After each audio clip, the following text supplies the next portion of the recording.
jalan begini. Ada pernah saya bacakan gini, saya nggak tahu surat apa, cuma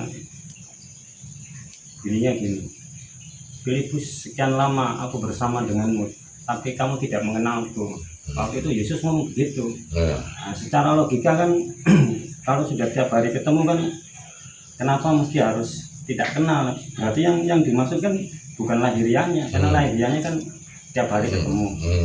Nah, tapi kenapa Yesus ngomong, Filipus, sekian lama saya bersama denganmu, tapi kenapa kamu tidak mengenalku? Nah, yang saya pahami menurut saya di dalamnya, saya pahami menurut saya bahwa yang diinginkan Yesus itu yang itu gitu. Iya. Beliau dulu Nasrani gitu. Ini mereka kenal, tapi yang itu nggak dikenal. Nah, suatu kali Yesus bilang lagi, kalau kamu melihat aku, sama kamu melihat Bapa. Nah, ini sama. Nah, kalau itu dilihat kan, karena hanya Dia yang bisa. Kalau ini kan nggak bisa. Kalau yang itu yang melihat ya. Iya, pasti bisa. Nah, itu menurut saya yang saya pahami seperti itu. Bentar itu. Namanya dikenal itu di dalam, namanya belajar itu di dalam. Tidak ada belajar di luar.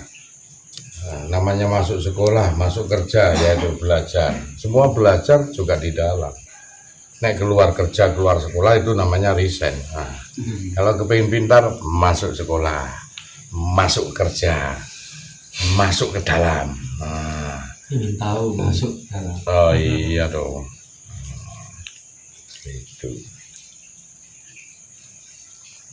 Makanya kenalilah aku, biarpun kau lama, tapi kau tak mengenal aku. Nah, itu maksudnya ada sesuatu yang di dalam yang perlu kita kenal, bukan yang pada lahiriahnya, maksudnya begitu.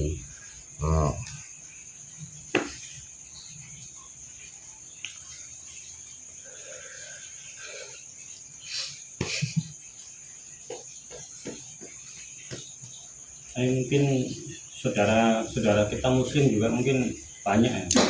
Ini kalau yang saya dapat, yang menurut saya banyak saudara kita kan sholat. Pertanyaannya sekarang, ketika perintah sholat yang secara lahiriah itu, yang 5 waktu itu kan perintahnya kan gini, dirikanlah sholat untuk mengingatku. Nah, perintahnya kan seperti itu. Berarti sedangkan kalau kita berpikir tentang Tuhannya sudah salah itu. Berpikir tentang Tuhan, bagaimana Tuhan itu sudah salah, itu nggak bisa kan. Karena kita nggak mungkin bentuknya seperti apa, kita sedikit aja berpikir seperti itu kan sudah salah. Jadi dengan adanya seperti itu saya penasaran bagaimana caranya kalau gitu kan.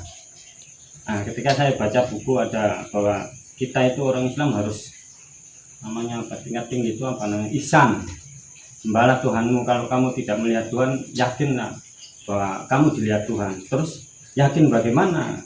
Sedangkan orang kan tidak bisa langsung yakin begitu saja. Saya cari, kalau ada dalam diri saya sembunyi, saya ngapain aja, mau ngambil barang apa kan, Tuhan lihat saya. Oh, berarti di dalam diri saya itu ada yang merasa dilihat Tuhan. Nah, itu yang saya rasakan terus. Itu mujahadah mukurafu Bapa. Nah, itu loh, dirikan sholat. Dan ingatlah selalu untuk mengingatku, zikirlah, sebut namaku berulang-ulang untuk mengingatku. Mengingat itu ranahnya kemana? Mengingat itu ranahnya nang jero apa nang jowo? Dalam. Nang jowo ngomong eling, ben eling karo aku. Nah, ranahnya kemana? Maksudnya itu gitu. Nah, jadi fleksibel. Untuk mendirikan sholat itu hanya wacana untuk suatu pertanyaan. Jawabannya di dalam mengingat Allah. Karena orang sholat itu digiring oleh Rasulullah untuk bertanya, kenapa kau berdiri? Kenapa kau ruku? Kenapa kita harus sujud? Kenapa kita harus duduk? Lantas dia mengingat, dikembalikan. Wah, di dalam diri ada an-nasir itu tadi. Sedulur papat yang menjadikan si amarah ini, dia menguasai sifat perasaan, kemudian Sufiyah menguasai sifat pemikiran, kemudian Luamah menguasai sifat ingat, kemudian Mutmainah menguasai sifat akhlak. Oh, duduknya di sini, itu maksudnya. Oh, larinya ke sini. Amarah, Sufiyah, Mutmainah, duduk Luamah. Oh, jadi kalau kamu akhlakmu yang benar, kepengen benar, harus mengikuti arah sujud tawadhu yang rendah diri. Nek kepingin pikiranmu itu pas dulunge, harus kamu ruku subhana rabbiyal azim wa bihamdi, baik kepada sesamanya. Nah, ndak sombong. Nah, jikalau kamu ingin perasaanmu bagus itu rasakan seperti rasanya Alif, tegak, gak bisa dibengkokno. Kalau aku itu yakin hanya kepada ingsun ku Gustiku, Gusti Allah kuwi. Nah, kalau kamu luamahmu supaya benar itu, nak benar itu gak gampang lali, ning selalu eling terus. Nah, kamu bisa menguasai seluruh struktur kehidupan. Itu maksudnya itu. Oh, di dalam diri ternyata berdiri, rukuk, sujud, dan duduk itu berada pada ranah akhlak, pikiran, perasaan, ingatan. Nah, pelawangane nang kono luamah, mutmainah, sufiyah, amaro. Pelawangane, duduknya akhlak, pikiran, perasaan, ingatan.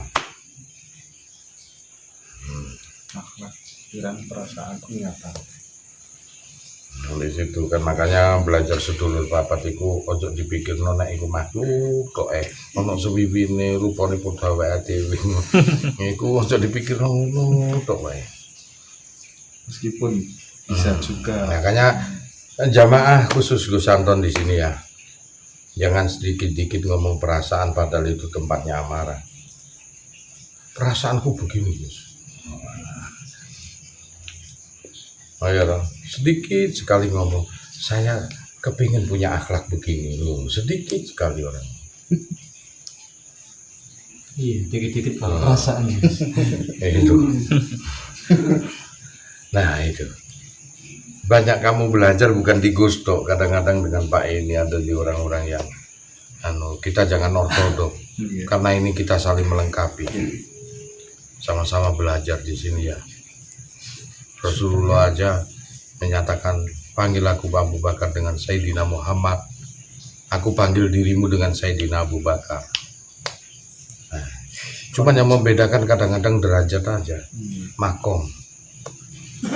Kalau sudah Allah berbicara di dalam hati, kita manusia itu bisa lepas dari kurikulum, bisa lepas dari kurikulum. Bapak ini pangkatnya letkol, resign dia, Lepas kurikulum. lepas kurikulum. Angkatan darat kayaknya, Melati 2. Lepas kurikulum. Sedangkan hati dan perasaannya berbeda, sering kali masalah dengan komandannya. Maaf ini contoh aja, bukan karena saya mengedepankan seseorang yang begini, tidak. Ini suatu contoh. Mana dalam suatu kehidupan dihadapkan dengan beberapa pilihan, dia memilih Allah. Dia memilih Allah. Pangkat jabatan tak ada artinya, harta tak ada artinya, pahala dosa tak ada artinya, surga neraka juga tak ada artinya bagi dia. Yang jelas, ini aku Allah yang dia pilih.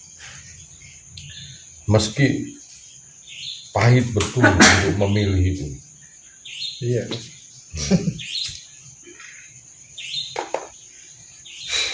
Di situ.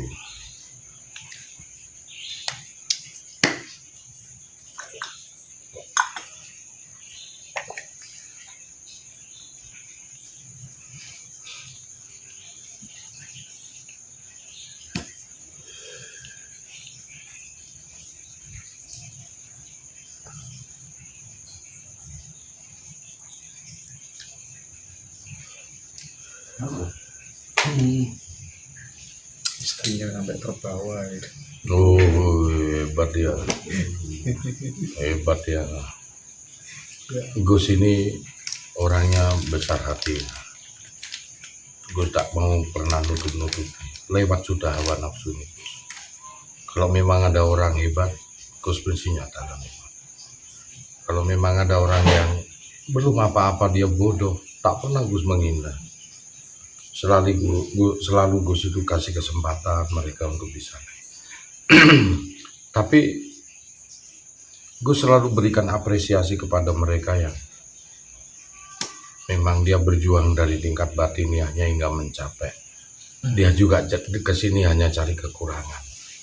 Apa kekurangan dari diri saya untuk bisa menjadi suatu kelebihannya dia.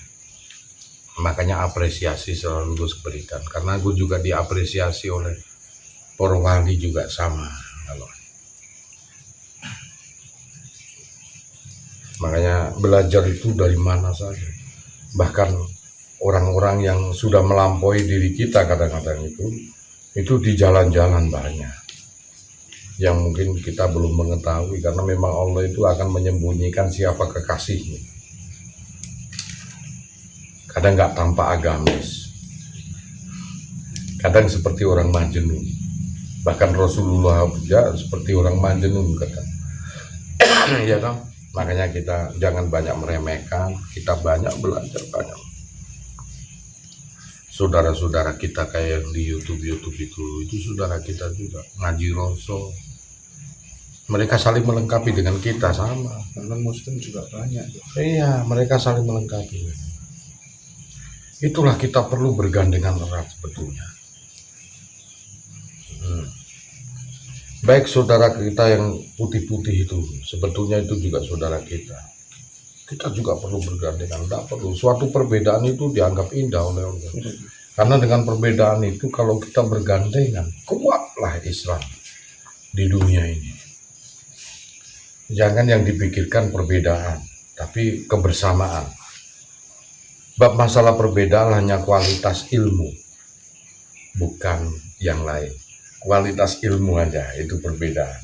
Karena ya sudah sampai segitu ya bisanya apa. Orang hidup aja dibedakan kok sama Allah. Orang kerja aja dibedakan kok. Ada yang cukup jadi satpam dia puas. Ada yang cukup jadi administrasi dia puas. Dinaikkan lagi ke kepala bagian tidak mau. Kenapa? Karena tidak mumpuni dalam mengatur karyawan kadang-kadang. Sadar diri. Nah, sadar diri. Dinaikkan ke pangkat apapun dia kadang nggak mau karena memang sudah puas berada di situ. Dia sudah merasa enjoy, dia sudah merasa bahagia. Begitu. Dalam pencariannya manusia itu hanya tendensinya dia kepingin bersandar suatu kebahagiaan, bukan kesenangan, tapi kebahagiaan. Dan identik kebahagiaan ini adalah suatu rasa yang akan diukir lewat imannya masing-masing. Ada sesuatu yang tanpa sandaran dia bahagia, yaitu bertemunya kita dengan Sang Holi. Baik lewat gejolak hati ataupun lewat rasa sekalipun, itu kebahagiaan yang tak pernah terlukiskan dan tak terhingga. Gitu kira-kira.